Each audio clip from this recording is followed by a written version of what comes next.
JKC prime time में आपका स्वागत है। मैं हूं आपके साथ नीति भारद्वाज। प्राइम टाइम में आगे बढ़ने से पहले आइए नजर डालते हैं इस वक्त की प्रमुख सुर्खियों पर।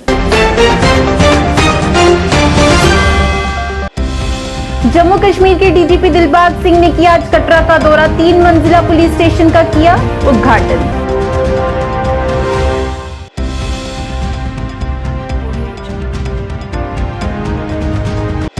नेशनल पैंथर्स पार्टी के वरिष्ठ नेता ने लगाए पुलिस और रेवेन्यू विभाग पर गंभीर आरोप। कहा, भीम सिंह की संपत्ति लूटने वालों के खिलाफ की जाए कड़ी कार्रवाई।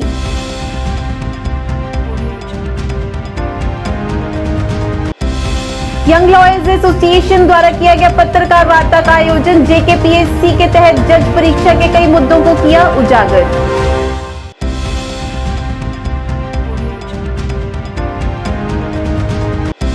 कश्मीर के बदलते मौसम ने पर्यटन क्षेत्र में लाई थोड़ी सी गिरावट, जबकि पिछले महीने में रही पर्यटकों की रिकॉर्ड तोड़ संख्या।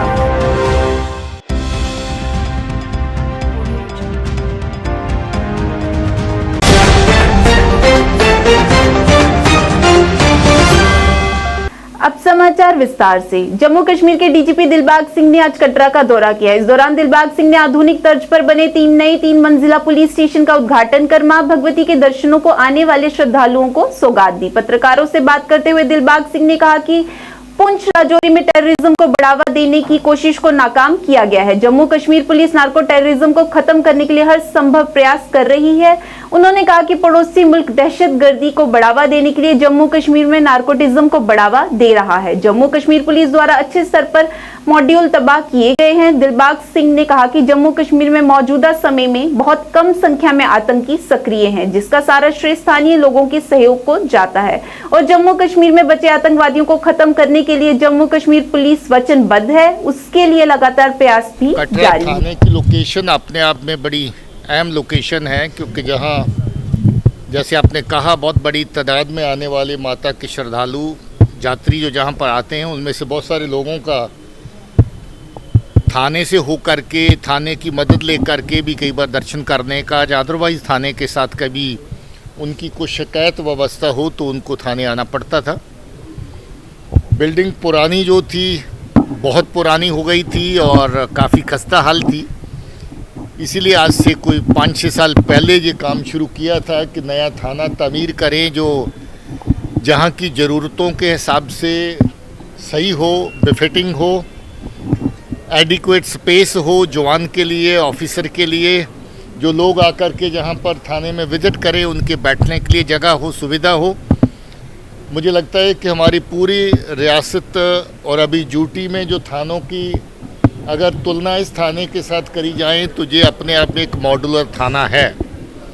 हालांकि मैंने देखा है कि जवानों के लिए जो छोटी मोटी प्रोविजंस है उसमें और इजाफा करने की ज़रूरत है, जो की जाएंगी। ये भी मैं समझता हूँ कि जहाँ पर कभी कभार कुछ लोगों को आकर के थोड़ी देर बैठने बैठाने की सुविधा की ज़रूरत होती है, वो सुविधा भी अभी ऐड करेंगे, अभी नहीं है। मगर कुल मिलाकर के जो कटरा का थाना अभी बना है वो बहुत ही खूबसूरत है। इसकी तामीर के लिहाज से, इसकी लेआउट के लिहाज से, इसकी ओपन एरिया के लिहाज से, और मुझे लगता है कि इस थाने को मुकम्मल करने में जितनी मेहनत पिछले 4-5 साल के अंदर लगी है, जिस स्कीम के अंदर थाना शुरू हुआ वो स्कीम ही बंद हो गई, फिर नई स्कीम के अंदर इसको डाल के ला करके मुकम्मल करना पड़ा, फिर और एडिशंस फंड्स की प्रोविज़न करके इसको इस लेवल तक लाना पड़ा। और मुझे खुशी है कि आज ये थाना पूरी तरह मुकम्मल हो गया है और पब्लिक की सेवा में इसको हमने डेडिकेट कर दिया है। फहमियाँ हो जाती हैं कि एक वाक़ा कहीं हो गया तो पता नहीं क्या तूफ़ान हो गया। हम जानते हैं जो ढाई टोटरू इनके आगे पीछे कहाँ घूमते हैं, उनका पीछा करके जंगल पहाड़ जहाँ तक ये बैठते हैं वहाँ तक पहुँचने का प्रयास है, कोशिश है। कुकरनाग भी एक ऐसा ऑपरेशन था जिसमें किसी खास दहशतगर्द के छुपे होने की उसकी हाइडआउट की तलाश थी, जिसके मुताबिक वहाँ पर गए थे।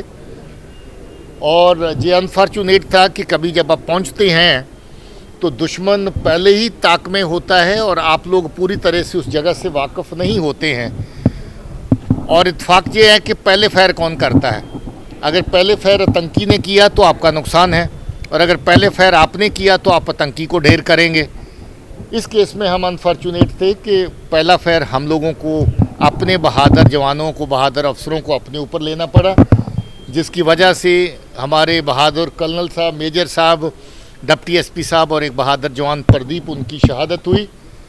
ये कोई छोटी बात नहीं है कि आप दुश्मन का पीछा करने के लिए खतरे को जानते हुए फिर भी खतरे की परवाह न करते हुए ऐसी जगह पे पहुँचें और दहशतगर्द को मारने का या दहशतगर्दी का सफाया करने की कोशिश में अपनी कंट्रीब्यूशन दें।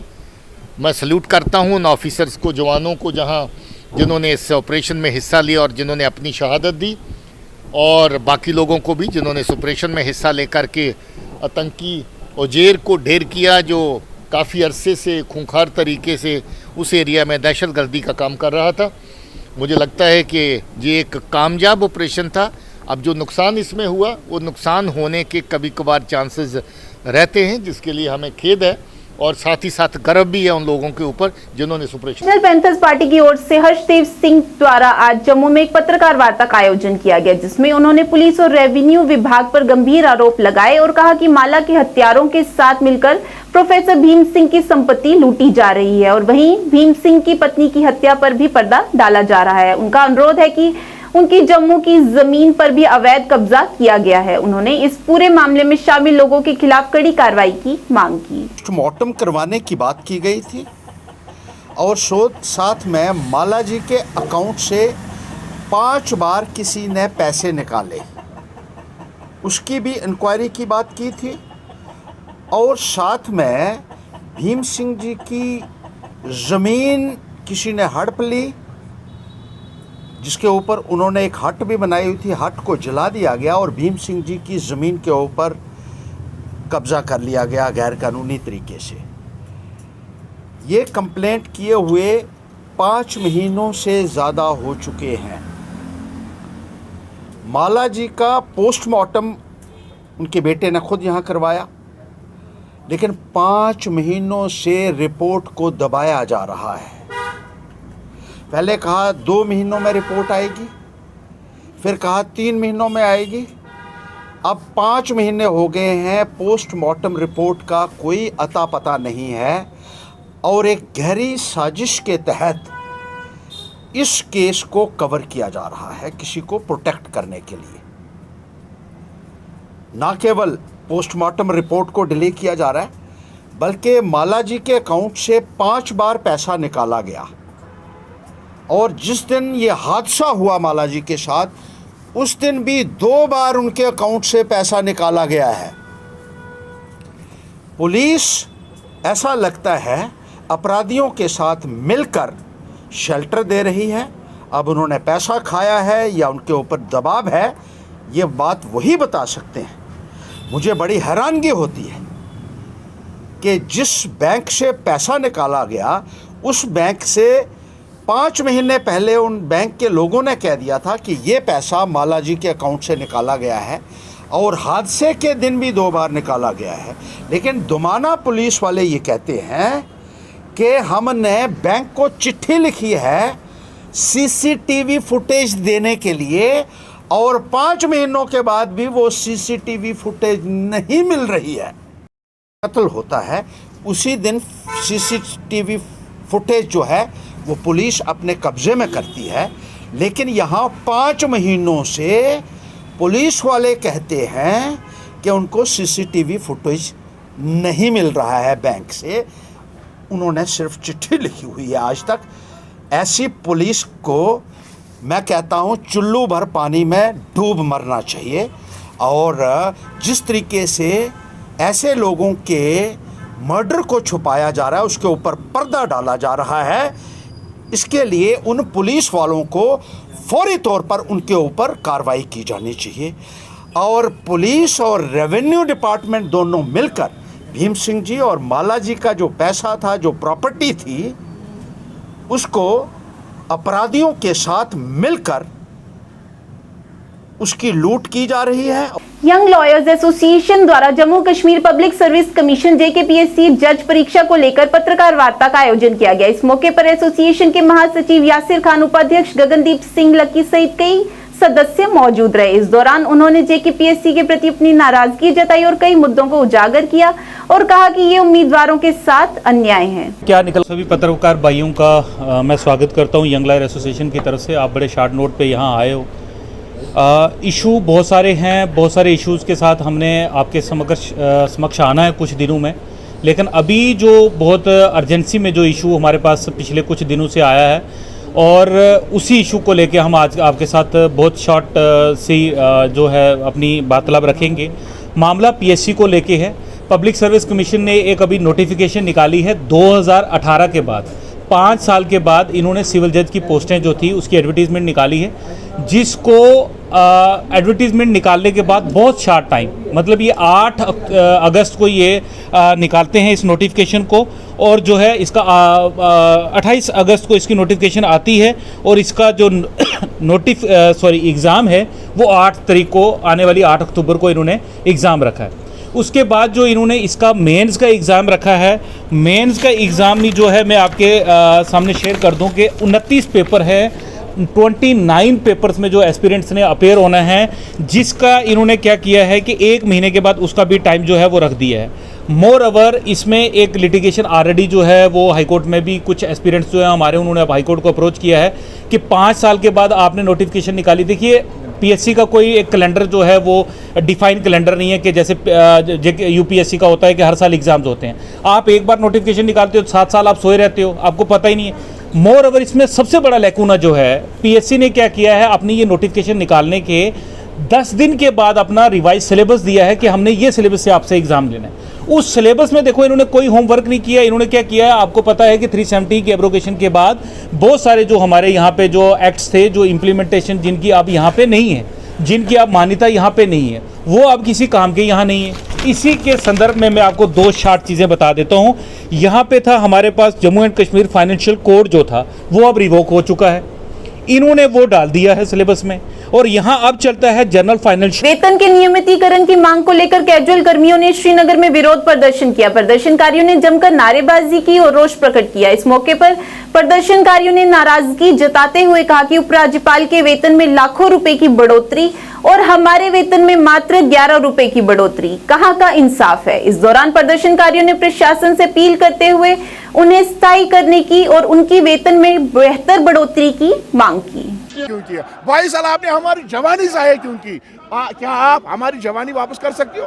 क्या आप हमारा प्राइम टाइम वापस कर सकते हो? जो हमने वक्त डिपार्टमेंट को दे दिया, क्या वो वक्त हमें वापस कर सकते हो? नहीं कर सकते हो। ना आपके पास नियामुल बदल है इस चीज़ का। और सरकार से हमारी गुजारिश है, जो वादे वज़ीर आज़म साहब ने किया on the floor of house, अगर आपको उस हिंदुस्तान की बड़ी पंचायत पार्लियामेंट का एहतराम है, तो उस पार्लियामेंट को लाज रखने के लिए, उसका एहतराम करने के लिए, वज़ीर आज़म साहब का एहतराम करने के लिए उसने जो वादा किया है मिनिमम वेज एक्ट का, रेगुलराइजेशन का, छोटे दर्जे के मुलाजमीन को इंसाफ फराहम करने का, उसको अमली जामा पहनाने की ज़रूरत है, न कि कमेटियाँ तश्कील देने की ज़रूरत है। इसका क्या मकसद है?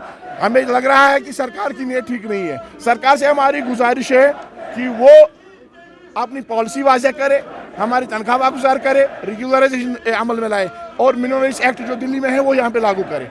अफसोस के साथ एक बात कहनी पड़ती है, 2018 में 7th पे कमीशन का इतलाक के हवाले से रिकमेंडेशन आई। उस वक्त ये कहा गया कि डेली वेजर की तनख्वाह 18,000 से 24,000 होनी चाहिए, और एक बिल पार्लियामेंट में लाई जाती है जिसमें यह कहा जाता है कि एक गवर्नर की तनख्वाह 1,10,000 से 3.5 लाख रुपए की जाएगी, यानी कि उसके तनख्वाह में 2.5 लाख रुपए का बढ़ोतरी की गई। और इसी गवर्नर इंतजामिया ने जब डेली वेजर्स के हवाले से कमेटी बिठाई, इनके तनख्वाह में बढ़ोतरी के हवाले से, मिनिमम वेज एक्ट के हवाले से, इन्होंने 11 रुपए का इजाफा किया। शर्म आती है ये कहते हुए।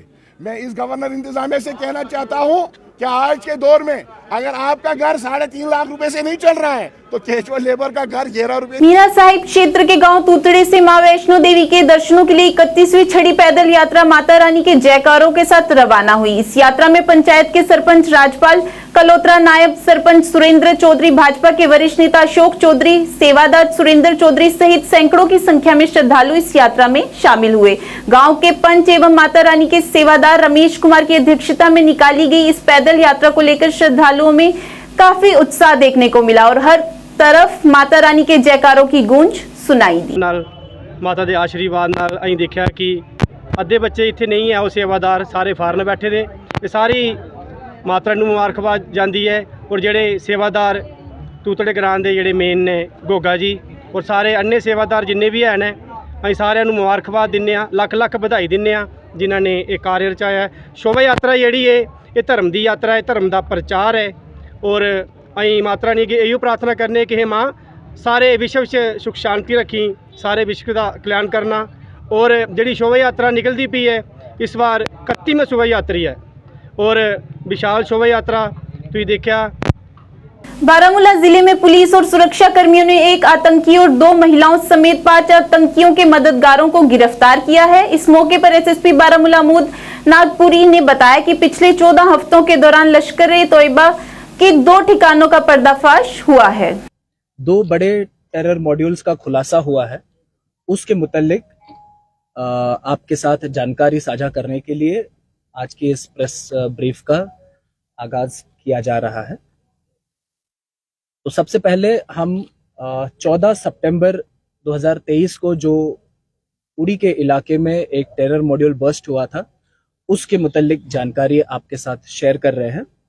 14 सितंबर 2023 को जो है बारामूला पुलिस और इंडियन आर्मी 8RR की जॉइंट टीम्स को एक नाका चेकिंग जो कि परनपिलन गांव है उड़ी इलाके का, वहां पर नाका चेकिंग के दौरान एक सस्पिशियस मूवमेंट 2 शख्स की नजर आई थी और उनको जब डिटेन किया गया और उनकी चेकिंग की गई तो उनके पास से कुछ असला और गैर कानूनी हथियार जो है बरामद हुए।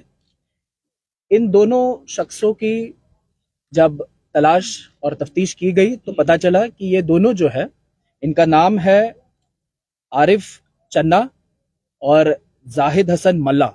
ये दोनों जो है stadium colony Baramulla old town के रहने वाले हैं और इनके पर्सनल पोजीशन से जो है हमें 2 ग्लॉक पिस्टल्स साइलेंसर के साथ 4 पिस्टल मैगजीन्स और 5 लाइव ग्रेनेड्स बरामद हुए और साथ ही साथ 29 पिस्टल राउंड्स भी बरामद हुए। इस मॉड्यूल को गिरफ्त में लेने के बाद जब और तफ्तीश आगे बढ़ी तब पता चला कि ये जो 2 शख्स है ये बेसिकली पाकिस्तान बेस्ड हैंडलर्स के कहने पे क्रॉस बॉर्डर से ये सारा असला और हथियार जो है वो बरामद करके आगे दहशतगर्दाना तंजीमें जो है यहाँ पर एक्टिव लश्कर-ए-तोयबा उनके साथ ये सारा हथियार और असला जो है ये शेयर करके किसी बड़ी दहशतगर्दाना कार्रवाई को अंजाम देने की फिराक में थे। डाक बंगला बारामूला में मधुमक्खी पालन और मधुमक्खी विकास पर 2 दिवसीय सेमिनार जागरूकता कार्यक्रम शुरू किया गया। इस सेमिनार का उद्घाटन उपायुक्त बारामूला ने किया। इस दौरान उनके साथ एसीडीसी संयुक्त निदेशक नियोजन समेत कई अन्य हस्तियां भी मौजूद रही। बीकीपिंग के बारे में, बीकीपिंग बारामूला डिस्ट्रिक्ट बारामूला में किस अरूज पे है, कैसे काम हो रहा है, कैसे छोटे young entrepreneurs, self help groups और छोटे एंटरप्रेन्योर्स इससे जुड़ रहे हैं और अपना रोजगार हासिल कर रहे हैं। हम लोग उम्मीद करते हैं कि सब लोगों से रिक्वेस्ट है कि हम एक्टिव पार्टिसिपेंट्स रहेंगे, हम इंटरेक्टिव मोड में रहेंगे, हम सुनेंगे और अगर किसी को कोई इशू होगा, कुछ डिस्कशन होगा, कोई कुछ पूछना होगा वो हम कहेंगे। तो मैं अभी अपने गेस्ट्स का वेलकम करने के लिए रिक्वेस्ट करता हूँ। ये एग्रीकल्चर डिपार्टमेंट बी बोर्ड की तरफ से हमने सारे जितने भी हमारे बी कल्टीवेट कर रहे हैं फार्मर्स उनको बुलाया है और 2 दिन का हम सेमिनार कर रहे हैं ताकि ये इन्फॉर्मेशन लोगों तक जाए कि बी कल्टीवेशन में भी जो है वो इनकम जनरेट होती है, सप्लीमेंट होती है। बहुत सारे फार्मर्स हमारे जो हैं इसमें इन्वॉल्व हैं और बारामूला में हमने under award money aspirational district भी बहुत सारे जो पब्लिक सेक्टर में प्लांट्स लगाए हैं इसकी फिल्ट्रेशन पैकेजिंग के लिए। इसके साथ साथ बहुत डिफरेंट टाइप की हनी हमारे गुलमर्ग में या उड़ी सेक्टर में प्रोड्यूस होते हैं जो कि बहुत यूनिक क्वालिटी के हैं और ओरिजिनल ब्रांड हम क्रिएट कर रहे हैं और इसके साथ साथ हम इसको ऑनलाइन प्लेटफॉर्म्स पे भी ऑनबोर्ड करने की कोशिश कर रहे हैं। आज का जो सेमिनार रहेगा उसमें जितने भी हमें सजेशंस वगैरह आएंगी उससे हम अगले साल का भी प्लान बना सकेंगे कि इस तरह से ज़्यादा से ज़्यादा फार्मर्स को इसमें इंक्लूड किया जाए और उनकी इनकम कैसे इंक्रीज़ कर सकते हैं। ये 2 रोज़ा जो एक सेमिनार का इनेकाद किया गया है बारामूला डाक बंगला में, ये गवर्नमेंट ऑफ इंडिया का जो नेशनल बी बोर्ड है और ये एक स्कीम है national bee keeping and honey mission, उसके तहत हमारे 2 दिन का सेमिनार है जिसमें हमने लोगों को बुलाया है और जो हमारे लोग इसमें काम कर रहे हैं और जो नए लोग भी इसमें आना चाहते हैं, खासकर लेडीज़ फार्मर को भी हमने बुलाया है। इसमें यूनिवर्सिटी के एक्सपर्ट्स भी आए हैं, लोगों से उनका इंटरेक्शन चल रहा है, लोग अपने कुछ भी सवालात खदशा जो भी। आज कांग्रेस पार्टी द्वारा जनता की समस्याओं को लेकर विरोध प्रदर्शन किया जाना था। इस प्रदर्शन का अहम मुद्दा बढ़ती हुई महंगाई, स्मार्ट मीटर्स तथा अन्य कई बुनियादी सुविधाओं को लेकर किया जाना था, जिसकी अहम जानकारी कांग्रेस पार्टी के जिला अध्यक्ष मीर फयाज ने पत्रकारों के माध्यम से दी। उन्होंने बताया कि प्रशासन को इसकी इत्तला पहले ही लग गई थी, जिसके चलते उन्होंने इसकी इजाजत नहीं दी। कि जिला इंतजामिया ने हमको परमिशन ही नहीं दिया, हमको अलाउ ही नहीं किया कि पूरा अमन प्रोटेस्ट करने के लिए भी। ये डर रहे हैं कि कहीं लोग ना आए सड़कों पे पूरा अमन प्रोटेस्ट करने के लिए, अपनी जायज़ मांगों को मनाने के लिए। सरकार डर रही है और ख़ासकर जिला इंतजामिया, इनको पहले पूछना पड़ता है ऊपर से कि हम इनको दे देंगे या नहीं, क्योंकि फरमान तो ऊपर से आते हैं। मुझे बताइए आप कि जम्मू कश्मीर, ख़ासकर कश्मीर के जो लोग हैं ये मेवा सनत पर वाबस्ता हैं, अपना पेट पालते हैं, अपने बीवी बच्चों को पालते हैं। लेकिन जो सरकार ने ये गलत फैसला लिया कि दूसरे मुल्कों से जो इनने सेब मंगाए उस पर एक्साइज ड्यूटी ख़त्म की, ये सरासर नाइंसाफ़ी है। दूसरा ये है, आप मुझे बताइए स्मार्ट मीटर्स का क्या मतलब है? जैसे आप मोबाइल को रिचार्ज डालते हो, एक गरीब के पास पैसे नहीं होते हैं, काम ही नहीं है, मजदूरी नहीं मिल रही है, वो क्या करेगा जब 1 महीने के बाद उसको ऑटोमेटिकली बिजली कट जाएगी? उसके बच्चे क्या पढ़ाई करेंगे? दरअसल ये डर रहे हैं, यहाँ के बच्चों में टैलेंट है, ये नहीं चाहते कि यहाँ के बच्चे पढ़े लिखे। और दूसरी बात मैं बताऊँ, आप महंगाई देखो कहाँ पहुँच रही है, बेरोज़गारी दिन ब दिन बढ़ रही है। जो यहाँ पर बेवाएँ थी, मिस्कीन थे, ओल्ड एज वाले, उनको पेंशन मिल रहा था, अपना चाहिए 1000 रुपया जो कांग्रेस सरकार ने दिया था, 1-1.5 साल से वो बंद है। कहाँ जाएंगे अभी? कौन सा एक काम इनने किया? दिन ब दिन बीजेपी सरकार डर रही है कि जम्मू कश्मीर में इनका नामो निशान नहीं होगा, या इलेक्शन से भी डर रहे हैं। और हमारी मांग ये है कि जो इन्होंने टैक्सेस ख़त्म किए हैं, जो बाहर के सेब आ रहे हैं, हम ये नहीं बोल रहे हैं कि आप वहाँ से सेब मत लाओ, ये लाए, लेकिन जो टैक्सेस उस पर सरचार्ज लग रहा था वो लगाए, इन्होंने ख़त्म किया। इसलिए इन्होंने ख़त्म किया कि कश्मीरियों को तंग कैसे करे, कश्मीर के लोग पीछे कैसे जाए। बाकी हमारी गुजारिश है सरकार से कि इन जो ये बेवाई है, मिस्कीन हैं, जो बेरोज़गार है, इनको रोज़गार दे दे और उनका जो पेंशन है ये वहाँ गुजार करे। जम्मू कश्मीर ठेकेदार समन्वय समिति के अध्यक्ष गुलाम जिलानी पुर्जा ने श्रीनगर में पत्रकार वार्ता का आयोजन किया। इस दौरान उन्होंने पिछले 2 महीने से कोषागारों से लंबित बिलों से ठेकेदारों के अवैतनिक कार्यों के संबंध में चिंताएं व्यक्त करते हुए अन्य भी कई मुद्दों को उजागर किया। ऑनलाइन बिलिंग हो गई, हमें टेबल पर एक टेबल से दूसरे टेबल नहीं जाना पड़ेगा। लेकिन बदकिस्मती ये हुए कि जैसे मुझे लगता है कि बाकी जो हमारे पोर्टल है, जेके टेंडर्स है, उनका पोर्टल जो है, या PMGSY का पोर्टल है, वो अच्छी तरीके से चलता है। लेकिन बदकिस्मती ये PWD डूम उस तरीके से फंक्शन नहीं कर रहा है, क्योंकि हमारी जो 50% रिलीज़ हो गई है, इसकी वजह से जो 50% गवर्नमेंट ने पेमेंट इस साल की रिलीज़ कर दी वो भी अभी पेंडिंग ही है, बिकॉज ऑफ PWD डूम। अगर यहाँ हज़ारों बिलें यहाँ पर पड़ी है, मुझे लगता है कि मसा 24 घंटे में कभी एक बिल चढ़ती है, हालांकि कभी कभी वो बिलें वापस भी आ जाती है, 8 दिन के बाद बिल वापस भी आ जाती है। हम कई दफ़ा इसके बारे में हम ऑनरेबल प्रिंसिपल सेक्रेटरी से भी मिले, उन्होंने भी बहुत इसमें कोशिश की कि ये ठीक होना चाहिए, लेकिन मुझे नहीं लगता है कि बदकिस्मती है अभी तक वो ठीक नहीं हुआ।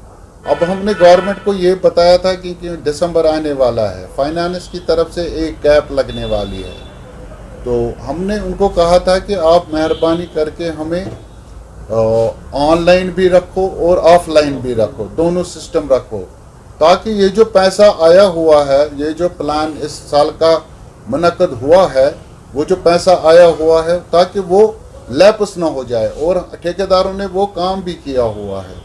दूसरा मसला हमारा है जो इस वक्त यहाँ की ट्रेजरियाँ हैं, ट्रेजरियों में जब तक चीफ सेक्रेटरी साहब के पास ये ओहदा था, फाइनेंशियल कमिश्नर चीफ सेक्रेटरी काम कर रहे थे, हमारी जो बिलें थी, कंट्रैक्टर्स जो पेमेंट थी, 48 घंटे में हमारी पेमेंट हो गई थी।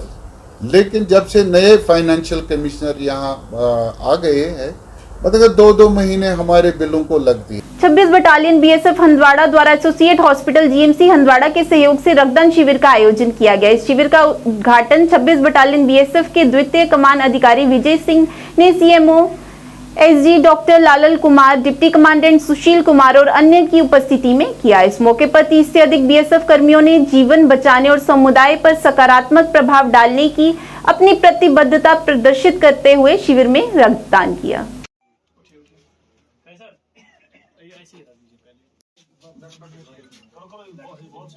पार्टिसिपेट कर रहे हैं और सिविल पब्लिक के मदद के लिए आगे आए हैं और इस कार्यक्रम को हम आगे भी जैसे मौका मिले तो बढ़ाते रहेंगे और ताकि जवान सिविल पब्लिक के लिए कितने मोटिवेट हैं, कितने आगे बढ़ सकते हैं, कितने कर सकते हैं, ये हम आम पब्लिक को बताना चाहते हैं और दिखाना चाहते हैं कि जवान सिर्फ मतलब बॉर्डर के ड्यूटी के लिए नहीं, बॉर्डर जवान सिविल पब्लिक के लिए भी बहुत कुछ कर सकते हैं। 26 बटालियन से मैंने रक्तदान किया हुआ है और मैं चाहता हूं कि देश के जितने भी बेरोजगार नागरिक हैं या उनके लिए जितना भी रक्तदान की जरूरत पड़े हम आगे भी देते रहेंगे और अपने बॉर्डर पर रहने के बावजूद भी।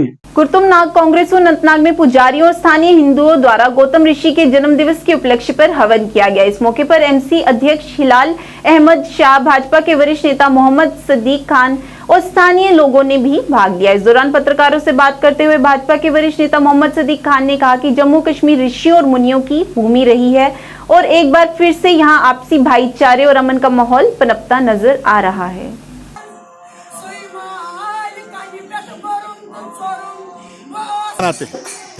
इससे ये दर्शाता है कि जम्मू कश्मीर की जो मजहबी रवादारी है, मजहबी भाईचारा है, ये जम्मू कश्मीर ऋषियों और मुनियों की वादी थी। क्योंकि बदकिस्मती से कुछ इस मीठे मधुर भाईचारे को किसी की नज़र लगी थी, लेकिन अल्लाह का शुक्र है कि एक बार फिर जम्मू कश्मीर में वो अमन का माहौल, खुशियों का माहौल, बरादरी का माहौल, मजहबी रवादारी, भाईचारा, उस भाईचारे को कायम रखने के लिए मैं यहाँ आया हूँ। इनको मैंने मुबारकबाद दिया है। हमको पता है कि ये गौतम ऋषि का जो यहाँ पर आज जन्मदिन जो है उसका हवन हो रहा है। हमारा मानना ये है कि ये हमारा एक कश्मीर में एक कश्मीरियत जो कल्चर रहा है आज तक, उस कल्चर में आप देखें हमेशा हम सारे त्यौहार इकट्ठे मनाते थे। हमारे सप्तऋषि और समस्त देवी देवता आशीर्वाद बनाए रखें और ऐसे ही जैसे यहाँ पर यज्ञ अनुष्ठान इत्यादि विश्व शांति के लिए किए जा रहे हैं ऐसे ही होते रहें और यही हमारी प्रार्थना है भगवान से। सर्वे भवन्तु सुखिना। आज के इस अंक में इतना ही। नए अंक लेकर फिर हाजिर होंगे, तब तक के लिए दीजिए इजाजत। नमस्कार।